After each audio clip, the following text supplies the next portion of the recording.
This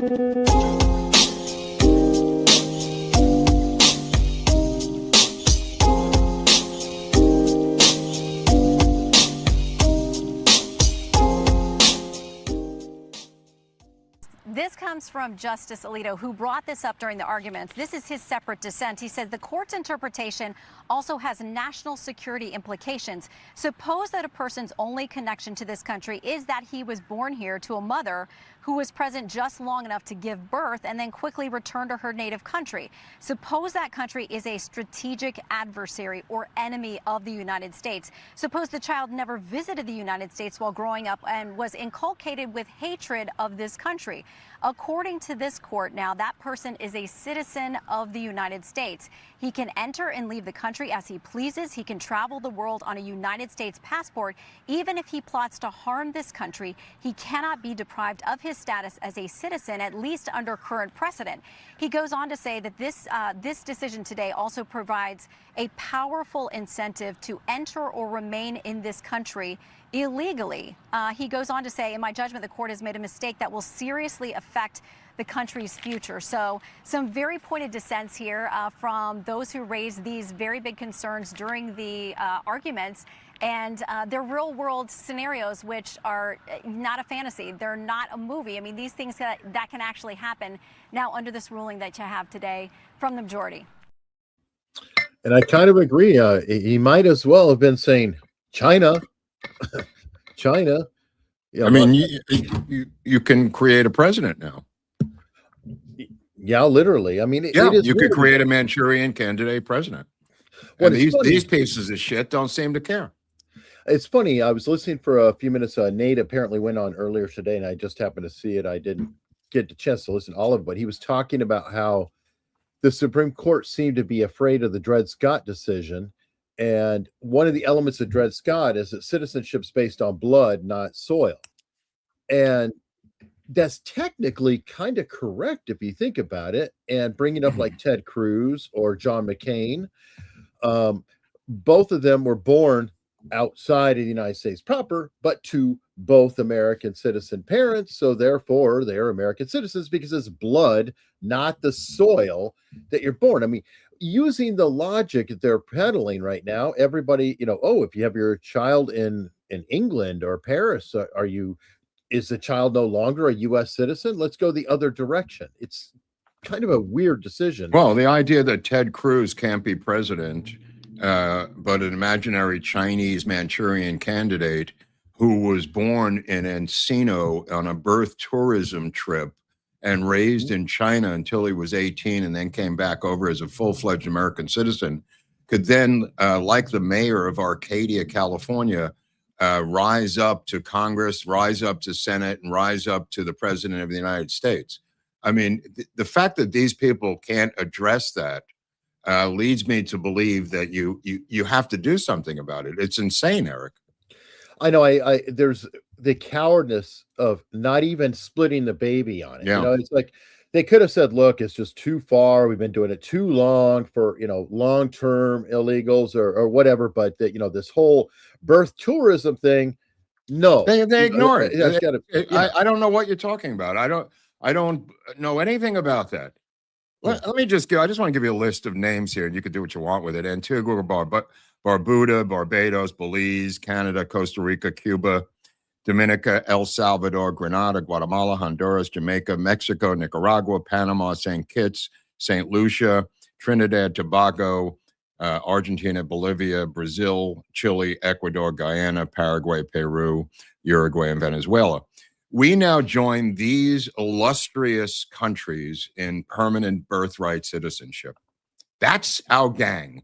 All of South America and all of Central America, which is what they have talked about, Central and South Americanizing North America into one massive land of their, incredible socialist belief system and mass immigration going back and forth.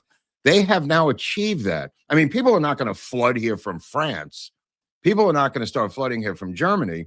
They are now, these people here now, and the Chinese, obviously, like Eric was discussing, with birthright citizenship coming from China through, I mean, as I said this week, there's entire apartment buildings owned by the Chinese in Irvine, California, just for birthing tourism physics, where they come in at 8.5 months pregnant into one of these apartments owned by the Chinese cutouts, and then give birth and go back to China with an American citizen.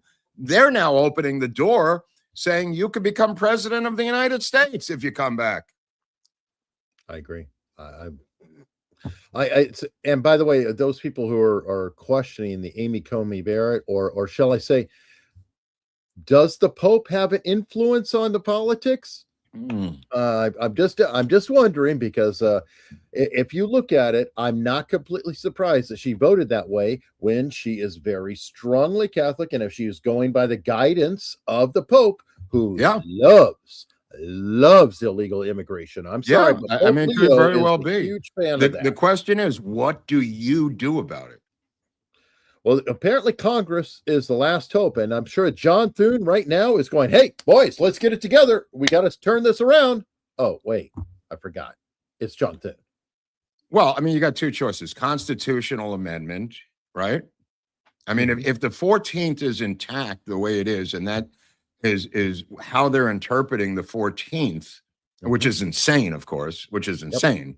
You have to constitutionally amend the 14th to be fanatically accurate and dogmatic in what Eric is talking about. How do you pull that off? That's a feat that may be physically impossible. What I suggest Trump do is pack the court with two more conservative members of the court. Simple majority bill on the floor of the House, majority in the Senate. You appoint the two and they get confirmed, the game's over.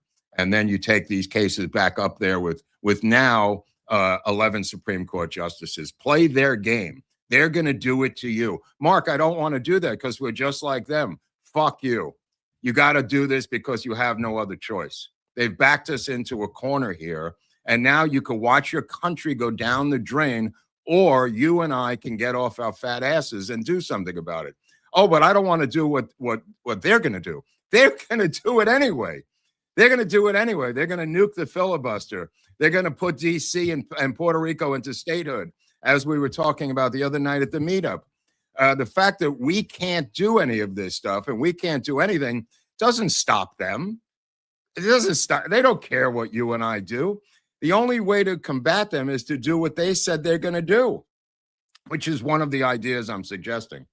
Preemptively. And then if it's already quote packed or two more seats are in there, then there's no reason to do it again. We just did it. Right. You know the facts of it. It was there's no law about the number of Supreme Court justices originally. It's varied and it's come up and down throughout American history. I think they only required one. Right. Yeah. The idea. So it just takes courage, which seems to be extremely lacking on the conservative right. The one fucking thing I see to be lacking overall, and there's many other areas, but the one major thing I see lacking is just courage. Courage to do anything. Fight back against Islamicists. Fight back against Mandami in New York.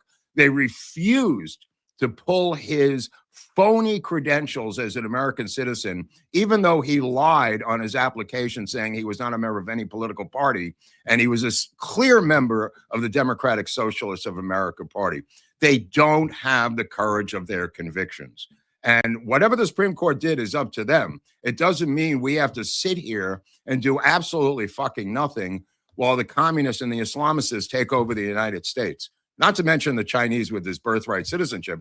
The new book by Peter Schweitzer, which I've talked about before here, or the last book, talks about how many Chinese Americans are sitting in China waiting to come back. It's something like 20 million who at the age of 18 can come back in bulk, who are already American citizens born here, raised in Shanghai and other places. Read Peter Schweitzer's last book, and you will be staggered by what the Chinese have pulled off. Now, and to circle back about the, doing a constitutional amendment, but do you think, because I don't, that we could have a constitutional amendment on anything? No, it's impossible. I feel like it's a waste of time. Yeah, it's a waste of time. It's insane, Eric. You're right. It's The nothing. last was overturning the booze. Last I checked, or was it? It took a lot of years, and they overturned that, and the prohibition it. was overturned. Put it this way: if the Democrats, who do nothing else but this kind of work, thought they could pull it off, the Second Amendment would have been gone a long time ago.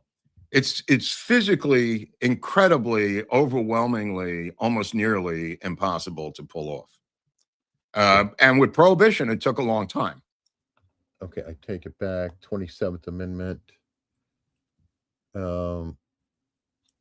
Sorry, that's not the last, but anyway, yeah. I just feel like we're in such a polarized state. Yeah, now no, it's just impossible. I mean, but packing or unpacking or adding 2 justices, it could be done overnight. The fact that you're not doing it is simply a lack of courage of your convictions. And that's what goads me. The fact that you can do it today with the amount of people in the House and the amount in the Senate, but you just say it's too difficult, Mark. I'd rather play fucking golf. I mean, give me a break. You've got the votes. You want to wait till November? They're not going to be seated until January 20th. You've got till January 18th to pull this off. You do. It's just a fact. You can ignore what I just said, or you could say, Mark, I simply don't have the courage to do what you just said. And that would be a more honest answer.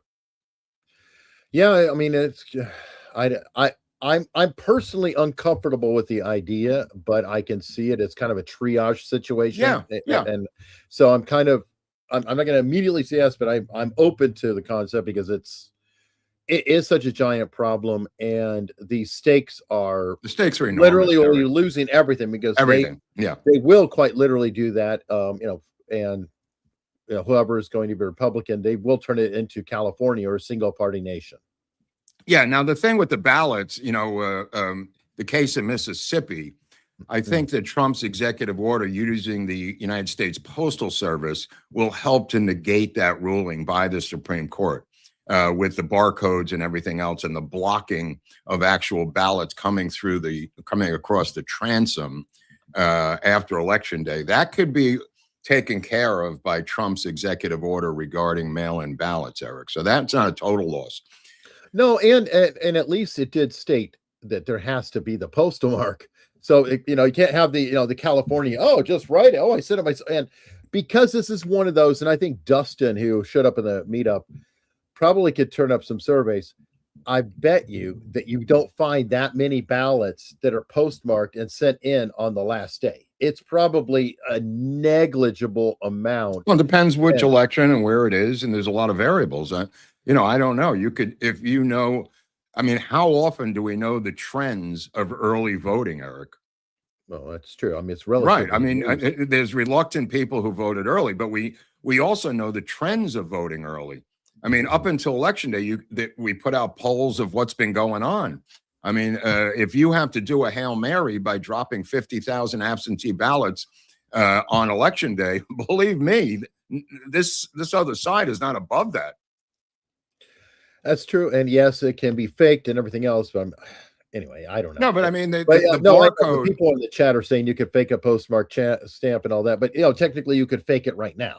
Yeah, I mean, the real answer would be to say, sorry, you got to be in person or have a very solid written exception, like it kind of used to be. My parents. Yeah, the situation is that if Trump's executive order holds up, the 9,000 lawsuits against it, which is a question mark by itself, this problem goes away. Because of the electronic barcode reading by the United States Postal Service and the matching, as we discussed, not only in the meetup, but we also discussed it with Robert Groubert last week. And then you interchange the state and federal election voter lists, and you cull from that the people who are dead or moved away and everything else.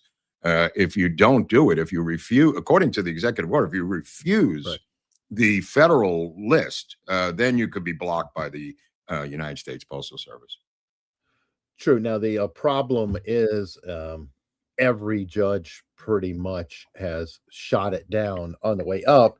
And looking at the Supreme Court, how they're made up, if it goes to the Supreme Court, let me just interject. As we talked about, you and I and the others, the one federal judge so far that has seen this has allowed it to go through. No, I mean, the federal judges, the one that did see it, and what I believe was a Trump appointee, he was the one that cleared it so far to go to the Postal Service. There are going to be others, you're right. But up until now, today, I believe, unless I'm missing I thought there was at least 2 or 3 injunctions on it already by other judges. But I haven't seen them if there has been. I haven't seen those. Okay. I'm just saying the judge that let it through was a federal judge. Right. That's funny. Colonel Ingus is right. Election day is only 3 months. Now, the other situation, which I find baffling, the Save America Act, and I've talked about it with you on the show before. What was that trans part of the bill doing on there that he's now removed finally, this mental retard? You and I have had this discussion on this show. I didn't understand what was holding up the Save America Act because nobody was going into detail. And then it was brought to my attention that the trans stuff was on the bill. And what specific trans stuff was it? I don't know. No, I'm just saying what was it was boys and girls sports and that kind of, and that stuff that was in there, banning boys from girls sports. Which the Supreme Court just upheld today, so it's kind of a moot point. Oh, okay, cool. Again, I'm saying he has now removed that from the bill, and that's what was holding up the Save America Act. If he didn't put that in the bill and had it as a separate bill, we could have done this months ago. It's mental political retardation. I've never seen anything quite like it. I don't know who put this mess together, but it's like taking peanut butter and putting it with a cement and saying it's a sandwich. It's crazy. You're taking 2 contentious issues, Eric, that are not connected, and putting them in one bill and saying, "Hey, come on, you're for both of these. Let's put it together." Yeah. Now, who wrote that bill? I don't know. That's what I was asking everybody this morning. Where did this bill come from? It's insane that these 2 things were attached to each other. Let me see. Who wrote this thing? Mike Lee co-authored it. Okay, Mike Lee. Roy and Mike Lee. Chip Roy's now out of business. Yep. And Mike Lee, who has got deep state written all over him. Those are the authors of this bill. But no, I totally agree. But then I want single subject bills anyway. Right. So do I. But what I'm saying is you're taking 2 of the most contentious issues in American politics, putting them together. These guys knew what they were doing, Eric. This wasn't an act. This is complete fucking sabotage by Lee and Chip Roy. They knew exactly what they were doing. This is the kind of stupidity that amazes me by the amateurs that are still in the Trump administration. The problem is that I don't believe in stupidity. I really think if we dig a little further, we're going to find a paycheck. We're going to find a trade-off. We're going to find a deal because nobody's that stupid so consistently. I don't know.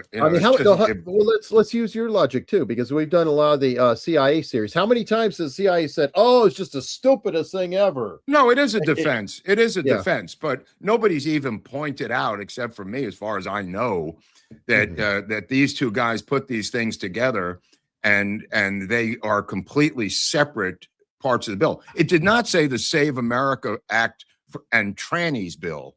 It didn't say that. And now Trump today finally admitted he's removing it. Nobody even mentioned it. Nobody even mentioned this. This bill has been stalled because it is 2 things glued together that have nothing in common. It's insane. Absolutely insane. Wow. And watch, by the time they get it back down there, Congress will be back out of session again. Well, I mean, look how close we are to the midterms now. Are they happy? They did their job stalling this bill for as long as humanly possible, and it's we are up against so many forces of evil. It's so depressing. Yeah. Well, let's see. Before we go further, because it is depressing, I want something to cheer us up. And you know what that is. It's a sponsor. Oh, that I like. Yeah. Quick debrief for everyone here who's on Medicare or about to be. There's something that most people don't realize. The plan you picked might not be the plan that actually fits your life right now. And through all the noise, the mailers, the commercials, the robocalls, it can feel daunting to even take another look. Your doctors change, Your prescriptions change, plans update their coverage every year, and nobody's helping you keep up. That's why we're pointing folks to Chapter. They make Medicare dead simple. One call, one advisor, you tell them your doctors, your prescriptions, what matters to you, and they do the rest. They compare every plan available nationwide, not a handful, every plan, and they come back to you with what actually fits. No pressure, no agenda. If your current plan is the right one, they'll tell you that. If it's not, they'll help you find one that fits better. Last year, folks found new plans with Chapter saving more than $1,000 on average.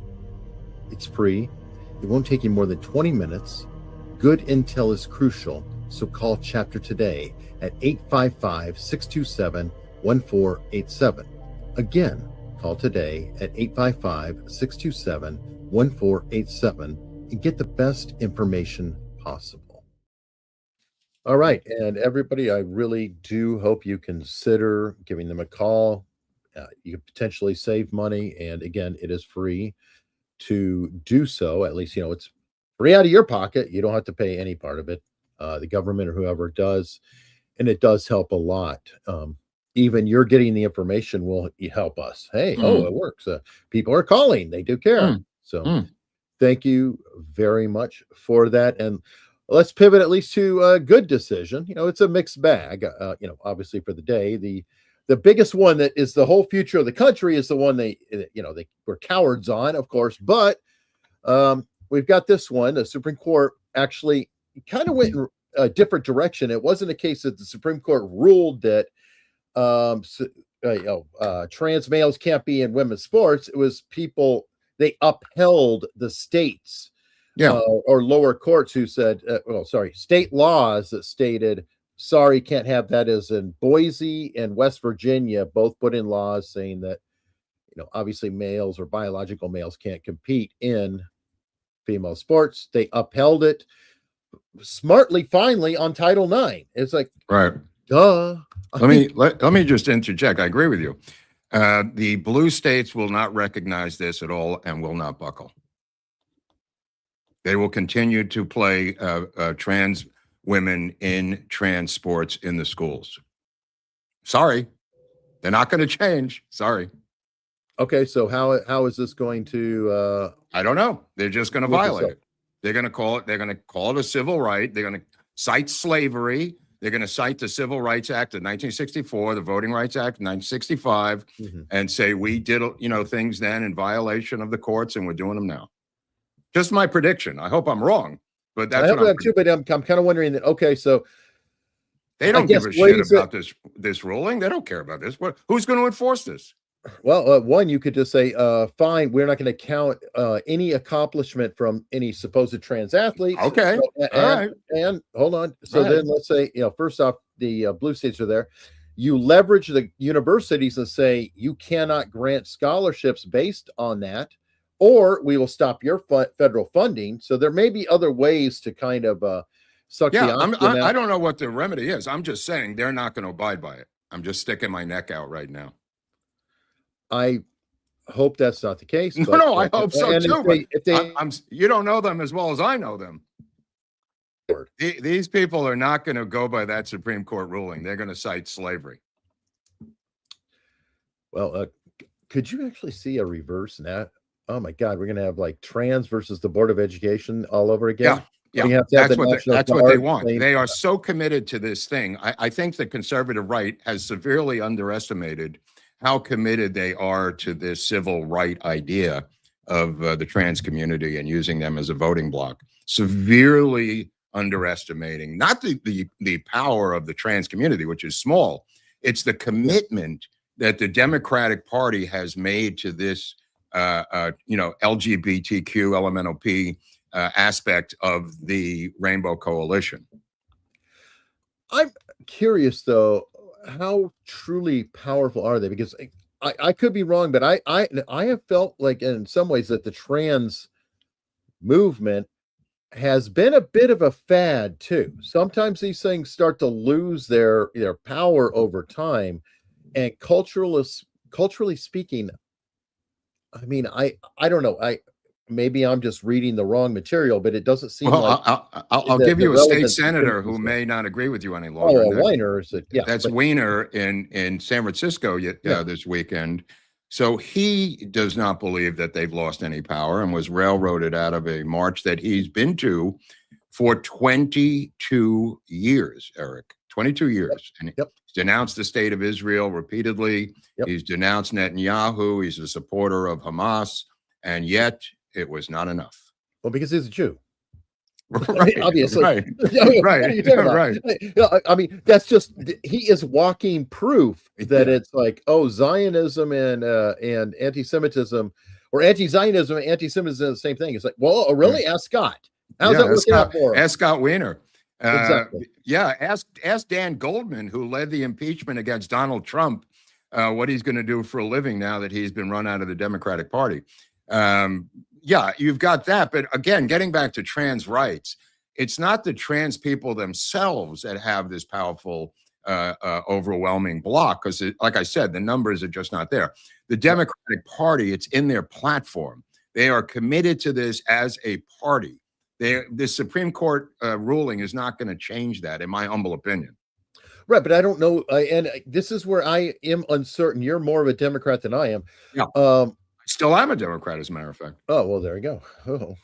How about Mark getting those letters? Okay, we're going to have a wider table at the next meetup. Okay, Right. I just I don't like that. No, essentially, what I'm trying to say is you're already seeing a schism potentially in the Democratic Party, in my opinion, because of the socialists. And Right. the socialists are the ones who especially love the trans. They are the hardest embracers. So I'm just wondering if, like, some of the chipping of anybody who's remotely moderate, the Bill Maher's of the Democratic Party, that I'll call them a wing, I'll call them a sliver. I don't know how big they are, but if they get chipped off, then that may lose a little bit of its bite too. Are the socialists truly the minority who's just so loud we can't hear anybody else? Or are they larger? And if that is the case, then maybe it's not as dire. Maybe the trans stuff is a case of cowardice, again, of the Bill Maher's, everybody else just not wanting to fight the party, just kind of like, yeah. Okay, just shut up. Just shut up. Yeah, as I said, the socialists are the MAGA of the left. So they're going to hijack the party just like we hijacked the Republican Party. There's no doubt in my mind. I mean, they are and I don't think they have it in common with MAGA. I'm just saying historically here, they are the MAGA of the left, and they are aggressive. They are mean-spirited. They are devious. They are smart. They have billionaire funding. They are taking over this party, my friend, and they will weed out the current speaker, minority speaker, Hakeem Jeffries, unless he does everything they say. There is not one Democratic operative who has denounced these socialists yet. Not one. Not Schumer, not Hakeem Jeffries. I was going to say, well, Fetterman doesn't count, but Fetterman doesn't count. Right? I'm not counting Fetterman. He's become the Joe Manchin. Yeah, right. I think Joe Manchin's gone, and now Fetterman's that guy, right? Yeah, they will come for him as soon as he's up for re-election. Oh, they already are. Yeah, they're just trying to primary him like crazy. But what I'm saying is they have a platform that's so crazy and so loony. And, to think that trans rights are going to be diminished while they're in the Democratic Party is a fool's errand. Well, unless, I mean, if the rest of the Democrats are actually tired of them now, and the sad thing is that there's a lot of tolerance anymore of the Republicans from some of their problems. Yeah, I mean, aren't many rhinos tired of MAGA? Well, and there's not MAGA, but there's a new, woke Reich. Yeah, that seems the woke to be Reich causing is the socialist movement of the right. of the left. Yeah, they're the socialist movement of the left. The situation is that they're going to take control of the Democratic Party, and hopefully not, but the woke right, led by Tucker, they're attempting to do what the socialists are attempting to do.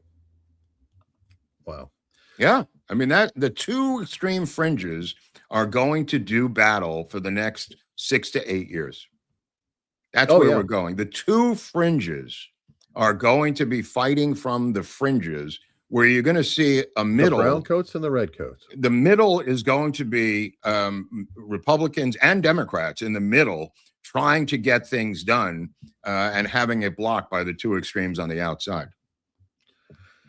Unless some alliances occur. Yeah. I mean, there's going to be there are going to be strange bedfellows, absolutely, between rhinos and mainstream Democrats. But I'll tell you something else. You do not have to seat these people. And Johnson does not have to seat them. That's just a legal fact, because of their statements and their opinions of the United States. There's no rule that says they have to be seated denouncing the United States, the flag, the government, wanting to overthrow it. He does not. And now, again, does he have the courage of his convictions? There are things here that we can do legally and easily that they decide they can't have the courage to do them. And that is just, I was going to say, to be fair, we're talking about Mike Johnson versus Thune. Johnson might.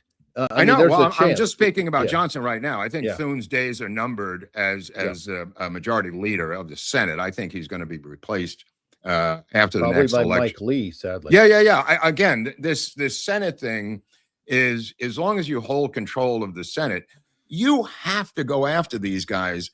I mean, you have to go after them with dirty gloves. I mean, Thune, the president of the United States literally went to the Hill and got into a screaming match with these rhinos. I don't know what more he can do other than really just coming up with dirt on them and completely melting them with innuendo, gossip, scandal, and that type of thing, which has been done throughout the United States. History, LBJ did it. Many presidents have done it. Well, what he can do, what he has to hope will happen, because like Cassidy's out. Yeah. A couple of these rhinos are gone come January. But if he doesn't have the majority, it's kind of moot. But it'd be a cleaner Republican group, but without the majority, you're screwed. So if he can actually retain the House and those guys are out, then the leadership will most likely change, because that's what I'm thinking. McConnell's out, Cassidy's out. Some of the worst figures. Cornine is out. Yeah. Yes, and so now you're going to get some firebrands in there. Yeah, and the whole, that's what I'm talking about. Image. That's exactly what I'm talking about. But the fact of the matter is, you can't just make jokes and denounce them and think they're going to buckle. These people are owned by various interests. As we saw with Mitch McConnell out of Kentucky, his wife tied to the Communist Chinese Party. I mean, you think that an editorial is going to change that? You think that a guy making a slur about them off the cuff on a talk show is going to change that? Give me a fucking break. You got to go to war with these people in a Lee Atwater style war of attrition, and it doesn't seem to be that courage or the conviction to do this in this current administration. Yeah, I agree. And one other element, and this is actually I don't normally advise Democrats, but I will on this one because it helps everybody. I would much rather have a moderate Democrat win over these damn socialists getting in there. Oh, of course. Especially if it's an area. And the Democrats have seen it. The Republicans are lazy on it. You got to pay attention to primaries. That has obviously been shown to be the DSA path, the AOCs, the squad, all these people, you notice they're hitting them on the primaries because nobody gives a damn about the primaries, and that's where the heat matters. That's where these minorities suddenly, every damn one of them will show up, and it's enough to overwhelm the incumbents. So Democrats, please, Schumer, please, Hakeem Jeffries, please pay attention to the damn primaries. Too late now. And there are new there's Colorado. There's primaries. Yeah, Colorado's going to go DSA as well. Well, they're not going to stop because they created these primaries as an easy way to get into office in a blue city. Yes. Because you're running against another blue candidate. There's no Republican strength. So you're basically having election day in June. And then you're getting a coronation in November. That's not democracy, my friends. That is a rigged system because, like Eric said, in some of these districts in New York, 6 to 7% of the registered voters turned out, not to castigate them. It's not election day, for Christ's sakes. It's primary day. Now, you could say, well, if they were more civically minded, I could say a lot of things, but it's not the reality of the earth. No, they're going to their job. They're like, okay, I vote. Most people vote once every 4 years, for the president or whatever. They don't even. Well, look what happened here in LA without primaries, how they rigged this thing against Pratt. I mean, they did not see him coming. Now it's two socialists for the November election. You got Rahman and you got Bass running. That's what they wanted. Pratt was an aberration, so they had to go to the evil well to crush him. But nevertheless, this was not created to be nice, this June primary system around the country. No, by the way, I swear we're having primaries every damn week through the summer. It's like, what is can't we even align a little bit on that? It would be nice to say, okay, all the primaries are in May or whatever. Pick a spot, but it's like every week. So what was it? About a month ago, there was like 5 primaries. I think that was the biggest primary day, but I'm like, well, okay, there's 50 states, so I guess we're going to have 50 weeks. Like I've said before, I don't care who they're voting for dog catcher and stealing that election, but I think the federal government has a right to oversee the state election of federal congressmen. That's been my contention since day one. Not a state senator, not the mayor, unfortunately. The civil rights organization, the Civil Rights Department under Harmeet Dillon can go sue them for civil rights violations of Republican voters in the city of Los Angeles. That's a lawsuit that she could bring. However, that being said, congressional elections that they're stealing by these 3-week long counts, I believe the feds can come in and do something on those.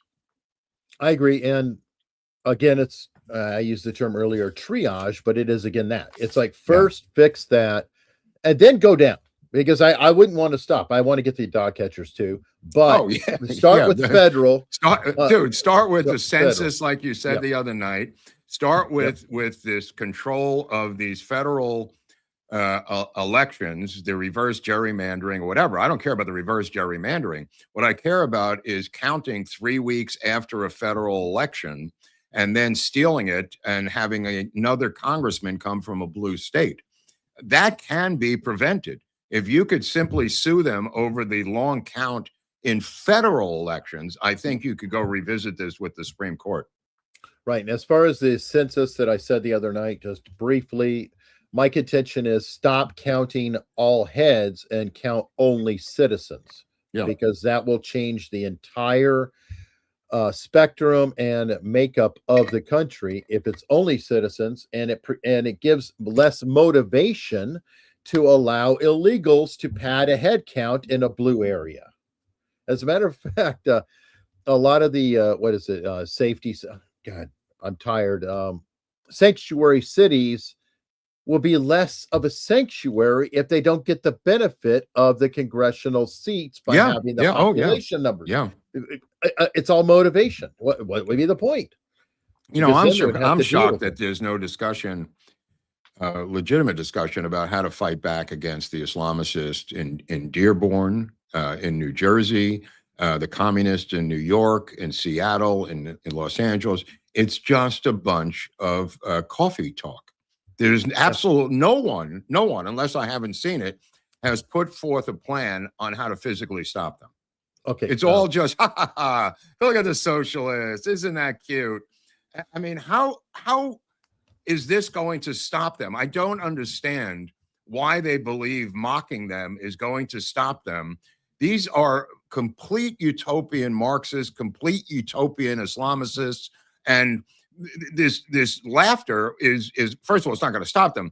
What I'm saying is I have not seen anything on paper from a think tank, a conservative think tank like the Heritage Foundation, on how to physically stop them. I don't care. It may just be a pipe dream. You could come up from a think tank with all kinds of pipe dreams, but I have not seen anything to physically stop them. I know we need Tommy Robinson. Tommy Tommy Robinson. No, I mean, Islamic problem. Come on, Tommy. We need you. Come here. Help train up some people. I mean, did you see them marching through Dearborn the other day? I mean, there is a black guy running for governor of Michigan. Apparently, he's got a Trump endorsement. and has a lead in Michigan. And he was on talking about how he's going to deal with it. And he was talking in circles. He's talking about sedition and treason and being loyal to a foreign government. I don't know what the hell this guy was saying. He was on Rob Schmidt the other night, and I think Schmidt was even baffled by what this guy was saying. I don't even know what he was talking about. They have bought up all the churches you could possibly buy and converted them into mosques. They, have the call for prayer every single 6 times a day. They're praying and the mayor. 100%. Yeah, they're praying in the streets. They're praying in the streets, and yet and expanding, saying we're going to take over the whole state through Sharia law. And this is New Jersey and Michigan both. And yet no one has put forth a physical idea or plan on how to stop them. All I hear is griping and complaining and jokes. I agree. By the way, thank you, Nate the lawyer. We've got actual legal here. The last amendment was congressional pay. Of course. It took 100, yeah. And it took 100 years. Yeah. And that makes sense. That would be the one thing that might Of course. Come on, forget it. That's not the road to take here. Anyway, all right. So we've got speaking of pay, last one we'll cover here. This is an interesting one, and people are saying that it's going to be the death of super PACs because Supreme Court strikes down a limit on party campaign spending in coordination with candidates. How does that get rid of super PACs? Well, because they just won't be as necessary. Right now, super PACs are kind of like this quiet money on the side. I see what you're saying. You don't even need it anymore. Right. Now, I would That's weird.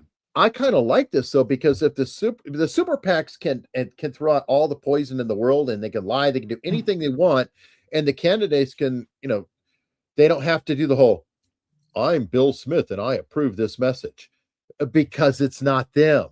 And so the dirty work is handled on the side. So this would kind of bring the responsibility back to the candidate potentially by saying, "Hey, there's no money limit, whatever, spend what you want." And or the DNC or RNC, right? Well, exactly. Yeah. But yeah, it's the party again in coordination with the candidate. So they still have to be involved. And if that is being done on their behalf, I would think then they have the responsibility of their behalf. And if I'm wrong, somebody please point that out. So I don't know if it's necessarily a bad thing. I know a lot of people hate money, hate it. It's terrible. But there is, that argument, Citizens United, that money is speech. And I do agree that money is speech. I mean, if I put money into it, I'm more serious about a candidate than another. If I actually donate. Oh, no, of course. Yeah. Yeah. So anyway, that well, they have the left has it, not the regular left. I'm talking about the Marxist left. Have this guy Singh, who's over in China. They opened up an investigation on him, Eric, one of their big funders, I think he's married to the Code Pink lady.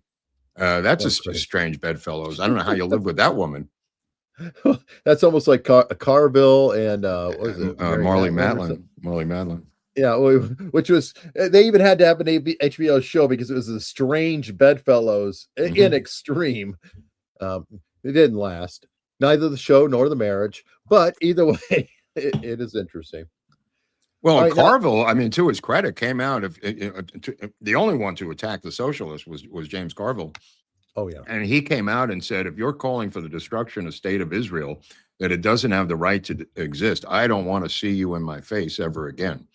He was demonstrative, Carville, to his credit, saying this is not an option to be in the same party with me any longer. If you're calling for the destruction of the state of Israel. They're going to fight this to the death. This thing is going to be fascinating. Right. You know what? I'm actually going to use that for this clip here, because this is a conversation that Nate and I had. He talked about his wife, complaining, and people are complaining, saying, how is it that the Republicans get to own the word patriotism?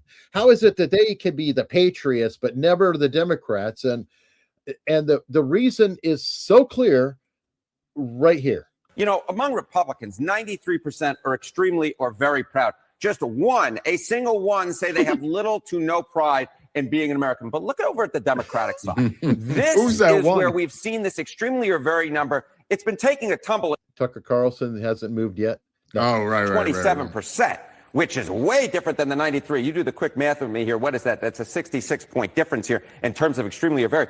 But look at this. The little or no proud to be an American actually among Democrats eclipses is greater than the extremely or very proud number. So we are just living in such a different universe if you're a Republican versus a Democrat on the basic fundamental question of being proud to be an American.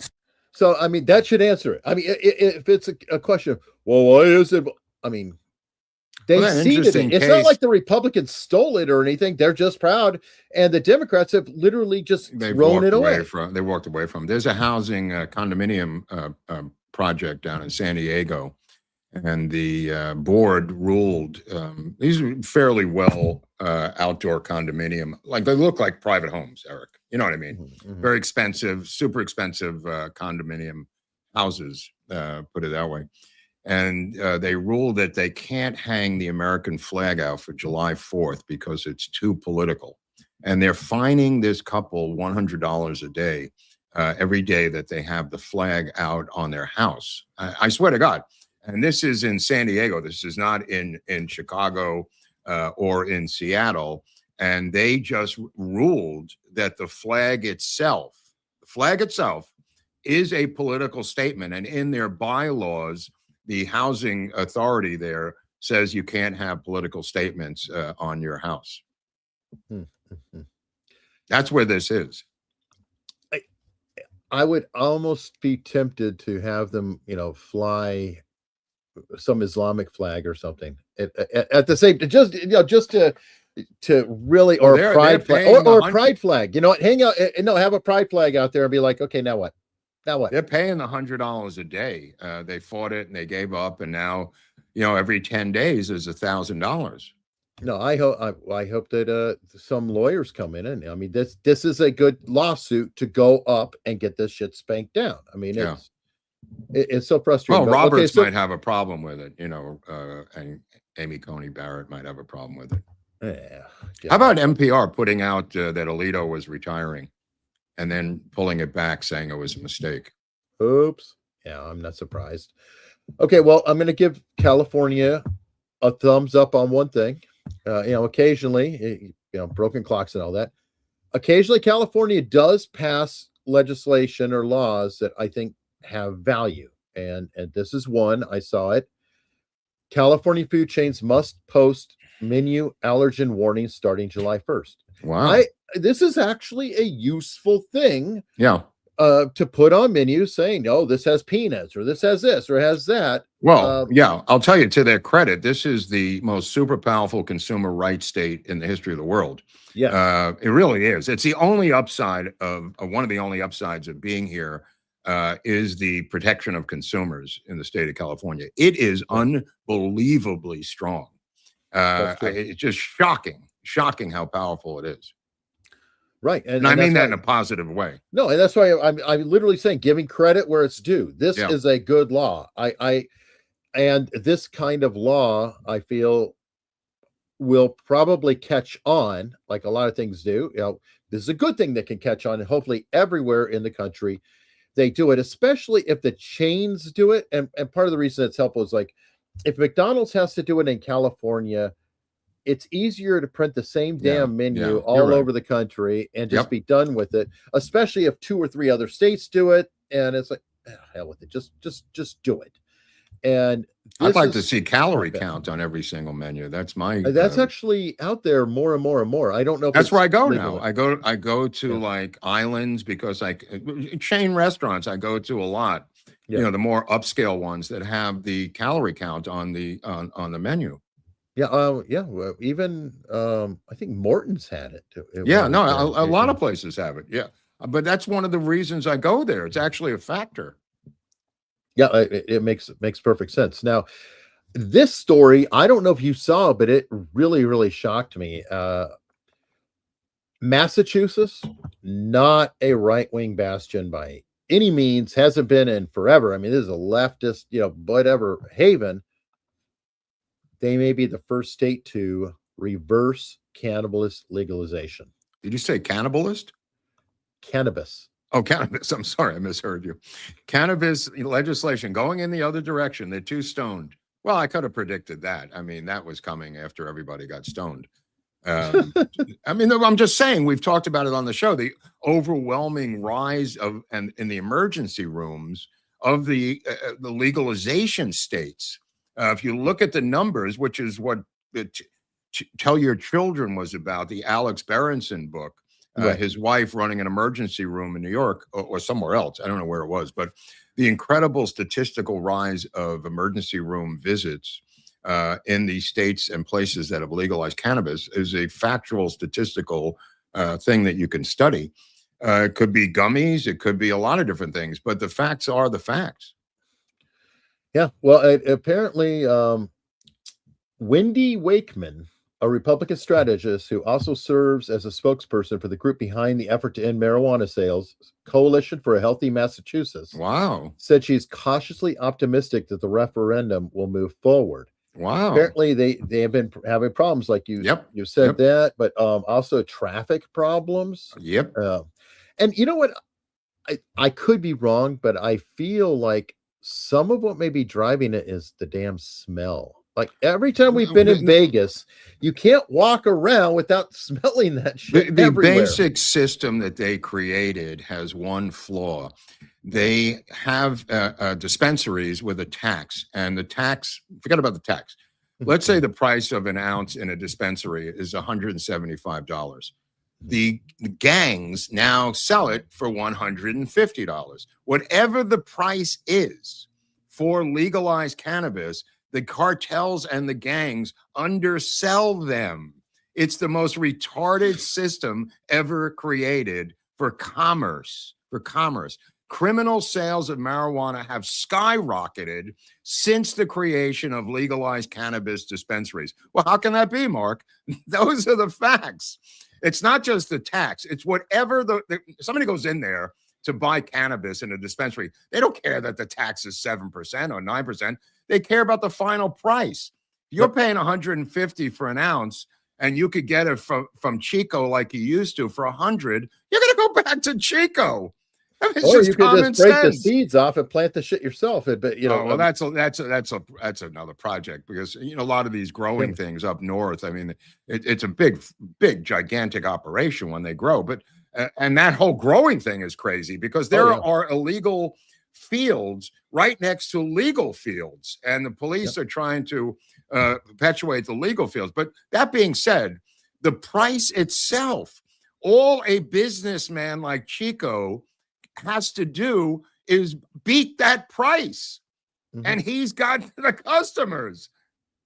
Because and it's so hard to identify. It's like, can you tell one bud from another? Can you say, no, it's the same exact bud. It's not a quality question. It's a question of, they're not going to prosecute Chico because of their soft on crime, pro-drug policies, magnifying the problem by 1,000,000%, Eric. Well, I agree with that, but I'm also saying that how could they? How do you prove that Chico didn't get gifted from his buddy? You don't have a money trail. You don't have anything else. It's really hard to identify individual buds. No. But I'm saying, if you had anti-drug laws still in effect, and we're raiding drug dens in urban centers like they used to, you could take down Chico. But they did away with that a long time ago, way before the legalization, way before that. Now they're stuck with a competitor who has no legal connection any longer. The competitor is free to do what he wants.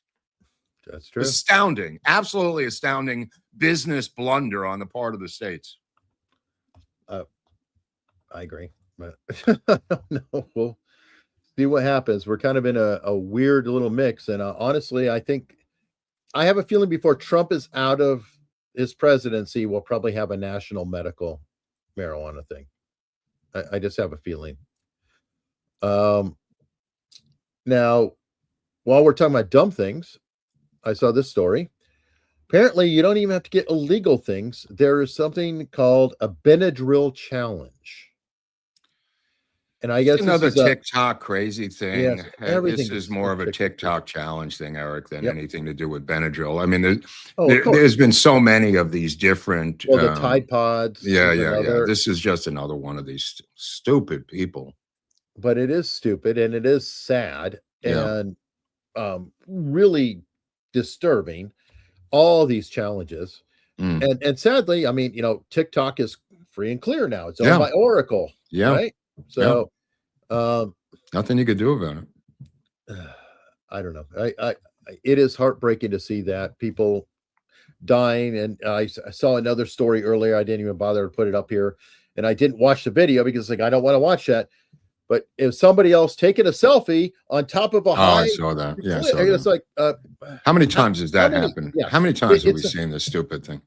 yeah, it's like a trend, even. It's A trend. I mean, it's been going on for 15 years. well, ever since we That's got not a trend Instagram. anymore. That's It's just like Instagram kills. Instagram kills. Yeah. All the selfie. But while we're continuing on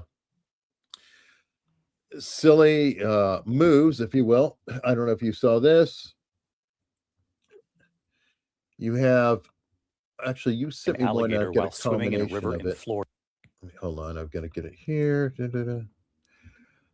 We have people who don't pay attention to where they swim. Now, maybe I'm a little more paranoid.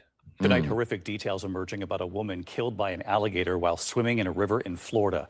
Her friends nearby, and then the deadly crocodile attack at a popular tourist spot. Witnesses say the victim was then pulled right into the ocean. Here's Victor Akendo.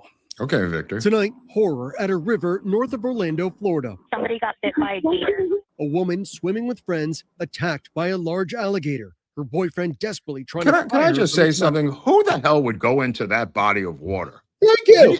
No, forget about the alligator. Just look at what she's going into. Yes. It's just yes. shocking to me. Unless I was on fire with gasoline, I wouldn't go in there in a million years. Forget about the gators. I agree 100%, but it's still my civic responsibility. Oh yeah, you're right. To warn people, and You're for right. that, I have a proper message here from a lady out of Louisiana to help people understand, at least for Louisiana, but I think it'll apply elsewhere, and people can follow this guidance on how to know. All right. So a little fishing 101 today, yo, because a lot of people been saying, Queen, how you know they got gators in that water? I really want to come fishing with you, but I'm afraid they got gators in that water. What if they got gators? Like, what if the gators come up to the boat? What if, whatever? They just want to know if they got gators in the water. Well, I'm in Louisiana, baby. So let me tell you something. This is how you go find out if they got gator in that water. It's just a little fishing 101 from me to you. All right? Remember, I told you. Hold on. Come with me. Let me show you how you can tell they got gator in that water. So you go come down a little more. Come on down to the water, Any body of water, it don't matter which body of water it is, you just go to that body of water, and this how you go know. You grab that water like that, and you pick up some and you do like that. If that water wet, it's got gators in it. That's how you know they got gators in that water. It's a long story, Remember, but it is very helpful. Would you go swimming in there? I mean, look at that. No. Look at that setup there. You want to just go swim under those trees? Yeah. What are you kidding? I don't care how hot it is. I totally agree. And I mean, I live, on a part-time creek, right?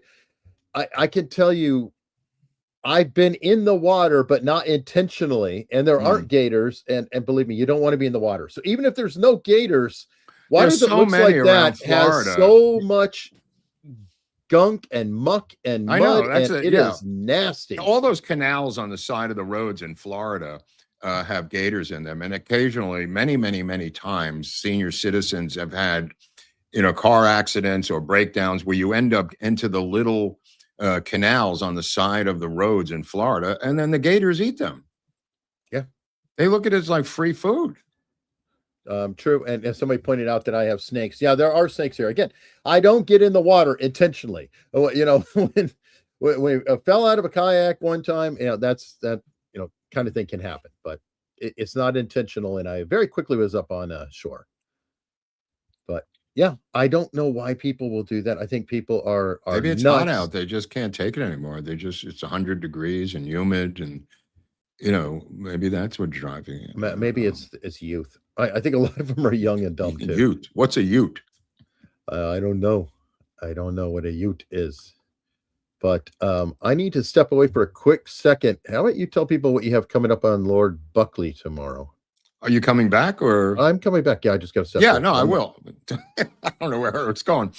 Look, the show with Hunley is a disaster. You people know that. So hopefully he won't be back for a couple of days. Let me see. Tomorrow we have a whole new group of celebrity, crime, and rehab. This is the intersection where celebrity, crime, and rehab meet. Sometimes it's 2 out of 3. Now, we've got some new candidates for this week's episode, and a new time, which is 1 o'clock Pacific. So I'm glad I got this moment. 1 o'clock Pacific, that would make it 4 o'clock Eastern. And then at 3 o'clock Pacific, 6 o'clock Eastern, we have This Week in Showbiz History, where we go over whatever the hell happened this week in the history of show business. That includes deaths, birthdays, and also events, movie releases, awards, things of that nature. And I usually do an introduction about contemporary showbiz stuff going on. And then this is the alternate week because I did part 2 of Lucy, which I highly recommend, the 2-part series on Lucille Ball. You may be astonished by that. But the next one after is going to be, I think, a 2 or 3-part series on Jerry Lewis. I cannot believe what I'm discovering about Jerry Lewis. I can't wait to get to Milton Berle, but the Jerry Lewis stuff is blowing my mind. But if you want to see a couple of incredible episodes on What's Up with Lord Buckley on YouTube, check out the 2 episodes of Lucille Ball, and I think you might be amazed, or the Seinfeld episode, or the episode on Joan Rivers that apparently people are going crazy about. But yeah, we're having fun. It's all comedian, so we're trying to stay in the comedy vein. But the celebrity crime and rehab thing is a new little venture. It's only about a half hour long at this point. I might have to expand it if it gets crazy. But there's so many candidates that I am having a lot of fun doing it. So. And I wanted to thank everybody who came to the meetup this past Saturday night. It was a fantastic meetup with a lot of the hardcore people who have been watching the show for 5 years or so.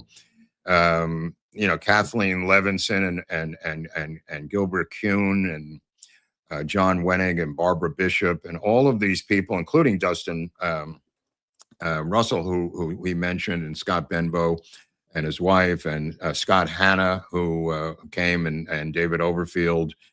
All of these people had the time of their lives. John Springer, that we finally got to meet John Springer. Mm-hmm. Tom Woolley and his brother Jim were there, of course. They've been to every single one of them. Just a great group. I received a painting. From our fans in Arizona of LBJ. Some of the gifts are quite startling. But I was able to get them home and into storage as quickly as possible. Are you going to put that LBJ painting over your bed? I can't. I've got a Lenny Bruce poster over my bed. I can't. It's going into the LBJ wing of my storage facility. Okay. I'm just like, of all the people in the house, the guy who gave it to me said he was just tired of looking at this evil son of a bitch, and then 3 slug shotgun shells rolled out of the package, and I asked him what that was, and he said, "You once said you were having trouble getting slugs in LA. Here you go." So smuggling it in. All right. Yeah. Thank you. Was great gift. Absolutely great gifts. Great gifts. Fantastic meetup. Let me tell you something. Always. That food was incredible. The service was incredible. We've done about 7 or 8 of these, Eric. Just pound for pound, the service, the food, the professionalism, amazing. Absolutely smooth as silk running this thing. Yeah, it really did go. Right? Am I crazy? I mean, that thing was dude, it was flawless. Yeah. No, I mean, everything, but honestly, I think all of them have been good. There's different, elements to each one. But that one was good, and everybody loved the food. There was no problems at all. It worked fantastic. And of course, you liked that you could drive in. That was the best part of the entire operation. The fact that I could be home, the fact that I was home by 11:30 was the greatest day of my life. Meanwhile, I'm flying back, getting stranded in Chicago because the plane's broken. Ton of Dude, I've had it in reverse, flying into West Palm, trying to get back to Dallas, missing the connection in Dallas, running like OJ through that airport there in Dallas, trying to get back to a connection. It cuts both ways. Well, that's true. Okay, I pulled this up because we've talked about, hey, what's up with Anna Paulina Luna? What is she busy? doing? This little Yeah. She's troll, trying to say there was Frank Church, but now there's me. So, and I'm sure that she's going to resemble Frank Church to you, Mark, and you'll see who she has in front of her as a person testifying. Is it in your expert opinion that Jack Ruby and Manson were assets of the intelligence agency, specifically pertaining to MK Ultra? Were they MK Ultra victims? Yeah, theoretically, Manson, I've never been able to prove absolutely. Jack Ruby, I believe. Now, listen to his answers. Theoretically, in Manson, which I've never been able to prove, Right. Jack Ruby, I believe. So right, that's right crazy. out the gate, he just disqualified. So everything after this is conjecture. Of course. I just want to say. Of course. This is something else. The Warren Commission investigation on the Warren Commission was Alan Dulles, the former CIA director, who authorized and ran MK Ultra until he was fired by President Kennedy. The liaison to the committee for the CIA, who handled the information coming from the CIA back and forth to the Warren Commission, was Richard Helms, who was a direct supervisor of Jolly West. They knew who West was. They knew that. I just want to interject that capable. He's coming. The reason he's doing this, in my humble opinion, is he's coming out with a book on Jolly West. Every answer, and I'm not even going to pursue the transcript. Every answer to her question is going to lead to Jolly West and his new book. This is so shameless that she's doing that. And I love Tom O'Neill, and Chaos is a great book. But for the love of God, this guy's coming. She doesn't even realize that he's writing a book on Jolly West, and that's where he wants the focus to be. And maybe rightfully so, maybe wrongfully so. But he's got a commercial interest in his answers. Yes, he does. And I've interviewed Tom O'Neill on my other channel, if anybody wants to check that out. And yes, Chaos is a great book and everything, but this makes me uncomfortable. Me too. Because it is a marketing maneuver, in my opinion, as you put it there. Absolutely. She doesn't know what she's talking about. And she asked about Jack Ruby and Charles Manson being CIA assets. He quickly essentially disqualified that right out the gate. And then he's just saying facts. Okay. Helms. Yes. I know Helms is CIA. Yes. Helms is the boss of Jolly West. And yes, Alan Dulles. What does it have to do with their question? Nothing. Yeah. It is just a hijack of it, but there's a couple of minutes. We'll see. Okay, go ahead. And what they had paid him to do and what he had reported to them that he could do, including inducing mental disorders in people. That was never disclosed to the commission as far as anyone knows. So I believe that West was put in there to keep Jack Ruby from telling his story. Wow. In closing, I just want to thank you all for being here today. And we will be following up, Dr. Kinzer, on your request to fully redact. I'll be following personally with the director of the CIA, the MK Ultra files that we do have. Yeah, this is it for this little segment. I have she has a 5-minute intro. I mean, look, it's her. I going by what I've seen, and there's nothing here that's leaping out saying, "Oh my God, smoking." I mean, this is not the church committee. Nobody knows that he's working on a book about Jolly West. I only know that because he reached out to me about stuff about Jolly West and said he's working on a book for Jolly West, which I am highly anticipating. However, that doesn't mean she has to call him before a committee so he could just conjecture about Jolly West. Yeah, and as a matter of fact, to tie Tom Neal to everything, the Chaos documentary, whatever you want to call it, on Netflix, done by Errol Morris, kind of comes off as a deep state hit. Absolutely. Because the Jolly West conjunction and the fact he's doing a Jolly West book is in there. Yeah. But he started off in that documentary just showing kind of all the beats, and then it was like a hit job. Yeah, it was a hit job. Errol Morris is on O'Neill and the whole Jolly West thing, and that it was fever dreams, almost as kind of how it was represented as Tom O'Neill's fever dreams about Jolly West. Oh, they definitely diminished him in stature in that documentary.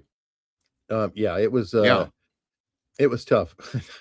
Stephen Lewis. So maybe I could get an interview with O'Neill. I did get an interview with Tom O'Neill. Jesus, again, it's on my channel with my name, but and no, Tom. My friend Steve. I just want to say, my best friend Steve Fader, who's a filmmaker, has made a deal with Oliver Stone to do the documentary of his life with Oliver as the subject. There'll be more on this as it comes in. Wow. Okay. So we'll have to see if we can get an interview with Steve Fader on here. Or well, the reason I mention that because on my other channel I have an interview with Steve Fader on What's Up with Lord Buckley. If people want to check it out. Oh, that's what you were cast in at least one of his movies too. Right? 3 of them. No, I've been in like 3 of them. Okay. Okay. Yeah. So yeah, everybody. We're like best friends. So I mean, it was an easy interview, but he was telling me about this thing this week, so I thought I'd bring it up. All right. Well, we're talking about underworld figures, or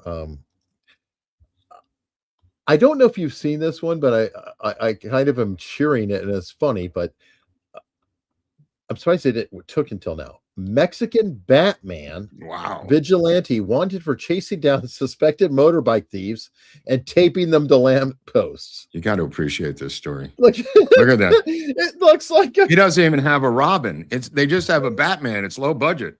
I'm so glad that they blacked out their eyes. I thought they were masked at first. They were Junior Batman or something. I know. Look at this guy, this poor guy. Oh, so nobody can recognize them, right? They cover the eyes, so now we can't tell who they are. Brilliant. Does he dress like Batman, or they're just saying he's doing Batman-like things? He's doing Batman-like things, and they're referring to him as the Batman of Lagos de Moreno. Mm-hmm. As opposed to the Batman of Puerto Vallarta, where the person was eaten by the crocodile. Yeah, I don't know that he's dressed like him. He's just acting like him. But again, I'm kind of surprised it hasn't happened prior to that. I know. But I sort of appreciate it. So good on you. Great story. And I mean, it's Mexico. They're not known for their lawfulness. No. So anyway, okay. I don't know if you saw this story. This is too funny. It's coming out of something really sad. There is a heat wave going on in Europe right now, and apparently it's killed like 1,300 people. So that not funny, pretty horrible, sad. And people have pointed out that there's a significant lack of air conditioning in Europe that could potentially have saved lives. Right. Well, a Paris politician was pissed off about people saying that. You're shocked to see that she looks like this, right? Yeah, like, I know this. And her answer was that not only is that a horrible statement, but the truth is that we are responsible for the heat wave that is killing the people because we have air conditioning. What about India and Pakistan, India and China with their air pollution? No, the United States is responsible because we use air conditioning. No, Mark, we do all the pollution in the world. Didn't you know that? Well, one of the articles about this was I was reading, I think it was in Brussels, and it may have been EU or NATO headquarters, where they've turned the air conditioning off on the lower floors, but up on the top floor where the executives are, they have full blasting air conditioning, saying that we need it to run these organizations. I swear, it's right out of Animal Farm. Everyone's equal, but some are more equal than others. You've got to give them credit for that because they are unabashedly. I know, it's brazen. It's brazen. They're just gonna fuck it. Yeah, fuck it. I'm on top of the communist heap, and I'm getting air conditioning. Yeah, I'm Madonna, and I want a jet. And I have a right to have a jet. I'm Taylor Swift. I can have a fleet of jets, but you need to get a damn hybrid, you piece of shit. Well, the best is John Kerry and his private jets. I mean, that's the... Madonna, I don't begrudge Madonna. She's got to do tours and go to gigs and everything. But Kerry, the air pollution advocate, or Al Gore, or Al Gore, house, yeah, his homestead, yeah, or I'll say compound. It sounds good. yeah. Al Gore's compound uses more energy than a small town. Look, these people are pigs. Let's just face it; they're hypocritical pigs. Absolutely, and they make no bones about it. They're completely unabashed about it, which just makes me crazy. But anyway, happy to see that. Now, a little bit of justice. This could have happened. We could have shown this on Friday, but did you see the woman who took the trash can after the Knicks game? Oh yeah, I did. Okay. This fine specimen. She's beautiful. I mean, not only is she stealing it, but obviously a leftist. And why am I going to say a leftist? You'll find out in a minute. But I'm going to say she is definitively a leftist. Okay. And obviously doesn't care about littering. She takes the trash can, dumps the contents on the ground. Right. So all of her leftist pals should be tackling her just on that front. I understand that crime is legal for them, but throwing the trash on the ground. And why do I say she's a leftist? Well, she just lost her job. She was let go as the DEI executive. The actual DEI executive? J.P. Morgan Chase. She was a DEI let me ask you, executive. we have talked about their job all day. Once you get in there, you're like a communist monitor because there's nothing happening for them once they get into office. Think about it.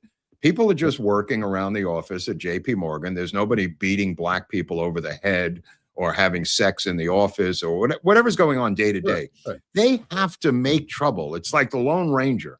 They have to make trouble to justify their own position because once they're in there, they just go to work every day doing nothing. Yeah. Nothing. And they're taking down, 600,000 a year. They're really just what's known in the unions as feather bedding. It really is a feather bedding union job. My dad, at one point, he had a feather bedding job as a flying mechanic. And the idea was that you're a mechanic on a flight that you're going to fix in the air. And of course, you did nothing. You just went to the next country and went on a tourist thing on these cargo planes. But they rotated the job, and it was a union negotiated feather bedding thing that they got in their negotiation. So not that it was permanent for my dad, but on occasion, he got the flying mechanic job and would go to India, wherever he went, and that was the job. That's what DEI is today. It's a feather bedding union job of doing nothing. It reminds me, and is this a fair comparison? I saw it in The Sopranos, but the mob has union jobs, and so they'll have some mob member sitting in a lawn chair. Same thing. That's a feather bedding job. Showing up every day. No. See, they didn't invent that. That's feather bedding, and that's a union thing.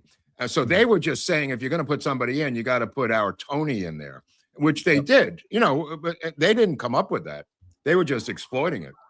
Yeah, they're saying no-show jobs. So yeah, right. But these are negotiated. These are negotiated. There's two different things. There's an illegal no-show job where somebody punches the clock for you, and that's just completely insanely illegal. But there's also unions that have negotiated feather bedding jobs like the one I was describing.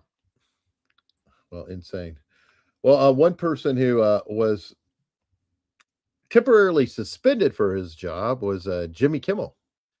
What's going on now with this guy? Interestingly, Bob Iger is finally out at Disney. Remember, he famously was a pretty good CEO. Disney was doing really well, and he recommended this Bob Paycheck,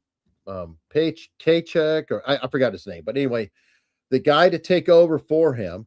The guy wasn't working out right. Iger was on the side sabotaging him left as right. That guy got moved out again. Iger came back to Disney. Damn. But now he's, kind of wrapping things up, making the rounds. I'm done. His little victory tour, whatever, retirement tour. And one of the things that came up was Jimmy Kimmel's suspension, and he is standing by it. And he denies that it was politically motivated, that his Charlie Kirk comments were in bad taste. So, okay, Bob Iger. Way to good go, on Bob. him for at least, standing up for the decision. Of course, he would look like an asshole if he. Well, the FCC is all over ABC affiliates up and down the coast now. It's a beautiful thing to watch. They're squirming and they're putting ads on their own TV networks on the news saying to call the FCC to protect us from Washington. It's just great. And they're threatening financial penalties, revocation of licenses, early renewal hearings of their licenses like FDR did with FCC radio licenses in the 1930s. Finally, they're waking up over there at the FCC and realizing the immense power that they're sitting on. This is, again, is stuff that are tools in a toolbox that these schmucks apparently can't figure out how to use. Oh, maybe he learned about FDR. Maybe he learned and watched our show and learned about it. But either way that works. Somebody's pointing out, I'm not saying that Bob Iger is the best guy in the world. And yes, he did fire Roseanne, and that was uncalled for. But anyway, I just wanted to point out the Kimmel suspension, which I thought was interesting. Let's see. We've got some super chats to go through here. Starting off with the new member who was at the meetup, and that would be the Scott Bimbo. Wow, Scott Bimbo is who presented the LBJ painting and brought that in for Mark. Right, and I'll tell you something else. He gave me a report on Buc-ee's opening up in Arizona, and I can't wait to go to Buc-ee's when I go see the Diamondbacks play the Dodgers in August in Phoenix. I'm going to stop off at that Buc-ee's, Scott. From what I understand, though, you probably should wait till August, or it'll probably take you that long to get in if you stand in line now. Well, I'm getting in there. I'm getting in there, my friend. I'm getting in there. Thanks, Scott. All right. William Ratcliffe said, make each airport somehow unqualified as being U.S. birth. Keep them in customs until birth. How does this work again? Somehow the birthright or tourism, I think it's an answer toward it, but I don't completely understand, to be fair. I don't understand that, but they can have airport hotels. Sometimes they just go to the airport hotels, Eric. Yeah. I'm serious, especially. It's on soil. Soil. It doesn't matter. They're leaving when they're done, back on the plane with the kid.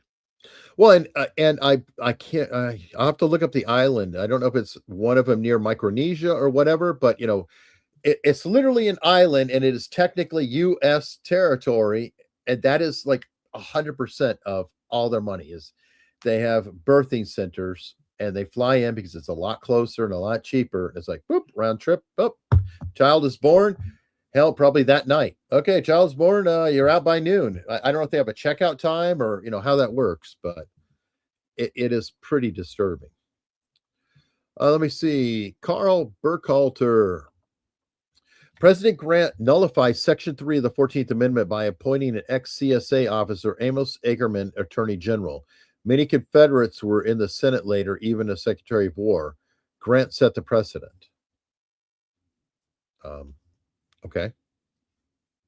I have to look into that further. I have not dug into Section 3, and we might bring out another lawyer to discuss some of them in the future. I thought that was really cool with Robert Gouveia.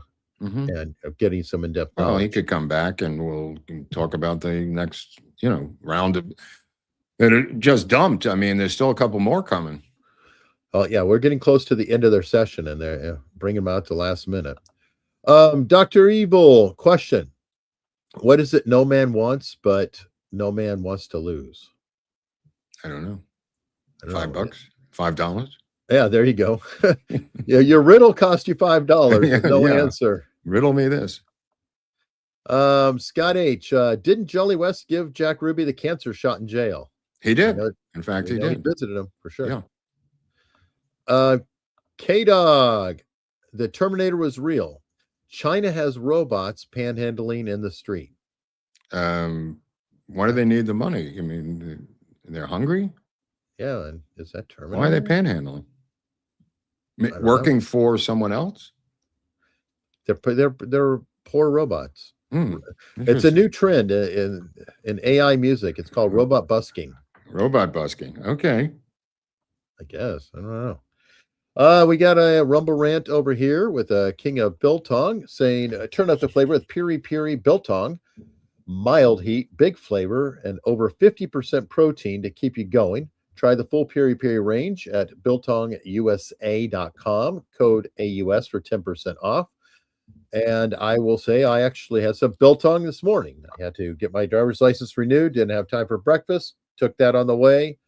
And it was a biltong sausage, which is excellent. I'm completely addicted to that. And I gave some to my father-in-law. And the last time he called my wife, he's not leaving. Now he's in the No. He took it home with him, and it keeps him at home. He's in the garage. It keeps him at home. Anyway, so he's calling up saying, well, so what are you doing, Larry? Oh, I'm eating biltong. Biltong. Just enjoying it. Last up, we have Dr. Evil. Okay, here we go. What is it that no man wants and no man wants to lose? Answer, a lawsuit. Okay. That's fair. Was it like a fortune cookie thing or something? Yeah. Oh, that's a decent riddle. Yeah, that's really interesting. All right.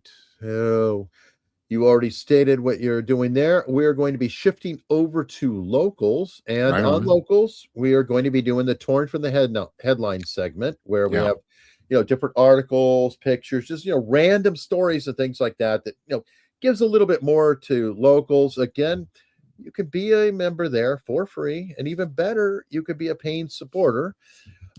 People are members, so we'll get to see the show. There's no ads. You can watch it anytime you want. You can see most of what is up there and read other people's posts and things like that. If you're a paid supporter, well, then you get to contribute to the conversation. You get to post yourself. You get to interact in the chat. You get to look at experience the 5-part audio drama of Oswald, the audio drama of LBJ, and there's some rare PDFs, books. I put up some movies here and there and things like that. So you get a lot more benefits, and mostly you get interactivity. And some people got Oswald and LBJ scripts at the raffle that we had for the meetup. That's true. Yeah, that's true. Autographed scripts. Absolutely. And I hope you consider, again, coming over. It is free to check out. Don't have to pay a dime. But you know what? It's also free. What? You can hit the button right now underneath wherever you're watching. It could be called subscribe in one platform, called YouTube. It could be called follow somewhere else, and it's free. Wow. It does help out. Helps out a lot. Because then you'll be notified of shows, and if you like this, you'll hear about it occasionally if YouTube bothers to, give a notification. And oh, look at that. It's great. It moved. No, put it back for a second. See that right here, folks. Right there. There it is. And here it is a little bit bigger. Oh wow, Eric with a big sign. It's a pulse. Yeah. Boop, boop, boop, boop. Anyway, all right. Well, we'll see you over there in a couple of minutes.